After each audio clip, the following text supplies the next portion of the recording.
Hey, Dr. Brad Murray, High Performance Health. Today we're going to talk a little bit about how to keep mobile through the hips and stable through the core. This isn't just anterior, posterior planar, front to back. It's also as we do rotational things, we want to wind up with the hips and shoulders and bring them through on things like a golf swing. We use a lot of this core lockdown where we don't want a lot of lumbar motion or a lot of low back motion. We want as much hip motion as we can get. That's what we're going to work here today. But this is a far end progression. This is one where we really get all the mobility from the hip and we really stress that ability to keep that core locked the entire time. Ab wheel rollout. So you're going to start with this. To get down the starting position, you're going to want to drop those hips back.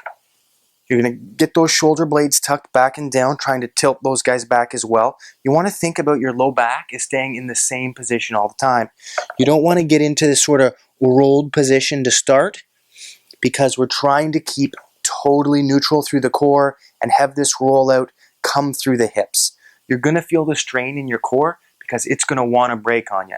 The goal here is to not let it break, to have full, as you roll out, eccentric control, and then as you come back, a little bit more concentric control.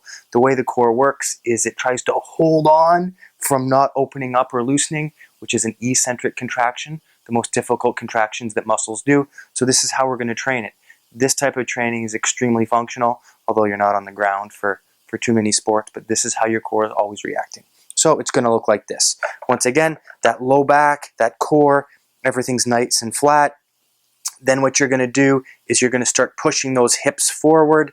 As those hips come all the way, the arms are going to come out. And then you're going to come back, right back to that seated position. You'll see with the back, there's no movement. All the movement's occurring right through that hip joint. So once again, the goal is to come all the way out. You don't want to tilt to one side or another. You don't want to feel like you're pulling your arms down with everything you got and rolling that back to keep you in that position.